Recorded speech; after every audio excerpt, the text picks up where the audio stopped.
Hi, I'm Jennifer Olden. I'm an EFT supervisor in Sacramento. I'm also a co-facilitator of the EFT lab. And today I'm going to be interviewing Kathryn Rheem.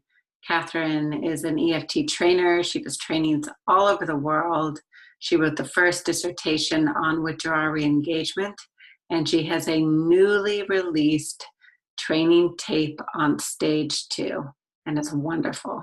So today the interview is going to be on alliance building and maintaining, and I hope you enjoy. Okay, bye-bye. Okay, so hi, Kathryn. Hi. Yeah, Great to be here. great to see you. So I'm going to ask you a few questions, or at least let's start with alliance ruptures, right? Right, alliance ruptures, okay. Yeah. Sue talked about that in her opening address to us, right? Right. Yep. And other speakers have talked about it, and it being key, Yeah, right? Key to change is that alliance. So. Yep. So why don't I just open it up? Tell me what you know, what you think about alliance. Yeah. So when you asked your question or said you wanted to talk about alliance ruptures, I thought, oh wow, my first thoughts were right. They happen all the time. Oh. And I think if I could be a voice in the wilderness that says expect them. Yes. And it's a part of attunement. Yes. It's an expected part of learning to attune to each other. And so as you and I, each of us attune to our clients and each partner of the relationship we're working with, we should expect ruptures because we're outsiders. Yes. And we're coming alongside, but often that's not smooth because our clients aren't used to people coming alongside their pain. Yeah. And so it can be off-putting. Yes. It can be scary. Yes. We can do it the wrong way. I once said the wrong word to a client. Yes. And he told me it was the wrong word. And then it had a tail, like a historical tail. For him, and I didn't know it. Yes. I didn't know it. And that's what happens, right? Because I'm an outsider, and how could I know that a particular word has a tail or a history for him? Yeah. And then 20 minutes later, in the same session, I made the mistake of using that word again. And the second it came out, I quickly said, I am so sorry. I just used the word that you asked me not to use. Yes. I'm so sorry. It's a word I use regularly. Yes. And I was just in the moment, and I used the word, though, that you asked me not to use. And I want you to know that I'm aware. How was that for you to hear me say it again? How are you feeling? I want to repair with you because really there's no other work to be done until we repair. Oh, okay. So you're saying to me you make it that explicit. I do make it that explicit when I know about it. When you know about it, and somebody says, ouch, yes, and then you hit the same place. Yes. And you know you did right, but it's just what happens. It's just what happens. It's 2 or 3 humans coming close to each other in an open, collaborative, humanistic way. And our beautiful humanistic model requires this of us. Yeah. But there's no one right way to get into alignment. There's no one right way to get into attunement. And so we're finding where we can get traction. Right. And we're finding where we meet each other. Right. Yeah. And so it's inevitable. It's inevitable. I was just going to say, we should expect it. Yes. And so especially early on in EFT, you want to be on the lookout for it. Sometimes the other way of ruptures come to my awareness is I will not be able to move on from a session. And I'll find myself feeling worried. Yeah. And so, has that happened to you? Yeah, I know what you're talking about. Yeah. Just that sense. That wait, there's some way that this person, they're not letting themselves be in my safe hands. Yes. There's something, I don't know. There's some tension, or there's some edge, or I feel worried about something I said or I thought I heard from them, and maybe we didn't have time to process the worry. And so when I find myself thinking about a session a day or 3 days after, I start, especially if it's around some worry in terms of my rapport with them, sometimes I'll start the next session by checking in. Okay. Since we met last week, I've been really worried that something I said or that moment, I'm afraid I missed you. Yeah. Or I'm afraid that we got, in the end, I think it might have been a tangent, but I'd like to go back. I'd like to check in with you each to see how it was for each of you, what's echoed around since then. Yeah. I've had echoes. Right. And when I have echoes, I've learned to check in with my clients because we know emotion is contagious and we're working in an open-hearted, collaborative way.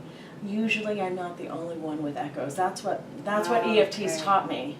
12 years of seeing couples, like usually I'm not the only one with an echo. Sometimes I am, which is just good to get it clarified, and I didn't need to be worried. Right. But oftentimes one or both partners or go, yeah, it did feel a little funny, or I wasn't sure what you meant, or Yes. Too bad we ran out of time. Yes. Because I felt like I couldn't get the support I needed. Okay. So if there's like some sort of, I don't know, you inadvertently said or did something Yeah. that nicked a raw spot Yeah. somehow, Yeah. you'll right in the moment say, Yeah. oh, I Yeah. think I might have Yeah. done the thing. And, Yes. and I want, what was that like for you? How was that? I know I heard you. And Yes. This is the ultimate form of a conjecture, one of our main interventions in EFT. I'm conjecturing out, I wonder how this was for you. I'm tentative, I'm in a way one down, Yes. I'm curious and Okay. open. So it's not about one of us needing to be right. Yeah. It's certainly, we want to avoid getting caught in a power struggle. Yeah. It's not about exact memory of who said what when in the recent Yes. session. Right. It's just about, I'm worried that we missed each other. Right. And us missing each other matters. That's what matters to me, because Yes. we won't be able to go the distance if we miss each other and don't repair okay. and don't come back into some alignment. Okay.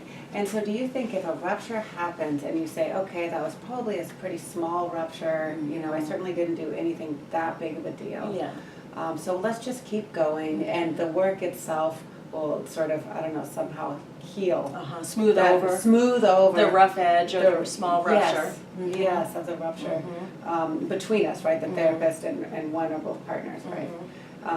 Does that work? Wow, that's a good question.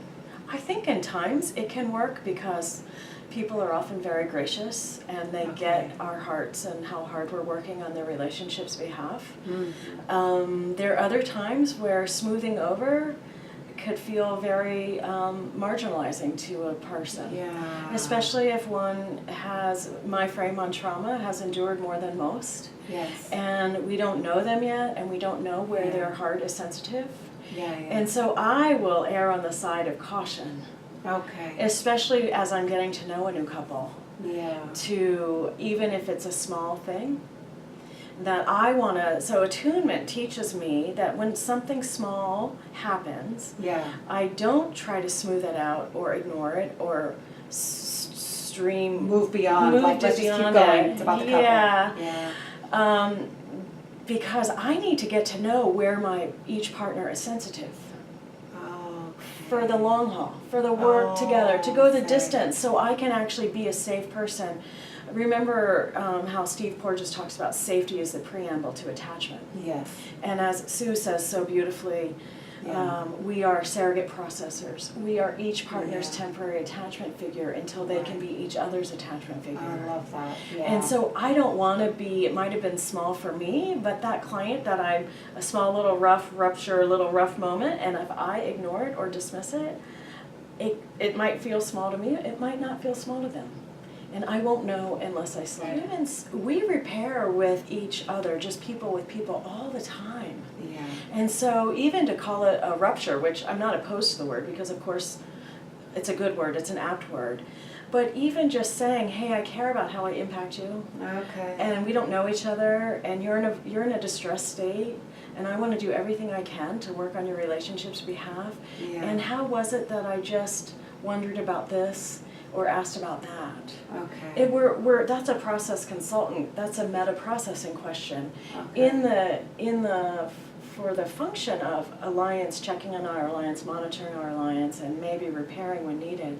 But we want, as EFT clinicians, as you know, as Sue so well teaches, we want to be monitoring the alliance constantly And we never lose sight of that, no matter where we are in the steps and stages.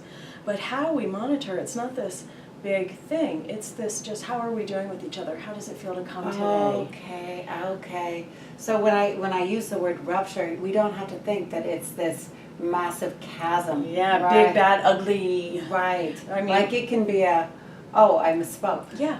And that's Yeah. it's just a connection, a slow down, a check in. Yeah. It's probably, rupture is probably too strong of a word, but when I talk over a client, especially when they don't know me all that well, I'll say, oh wow, I'm so sorry, I just spoke over you.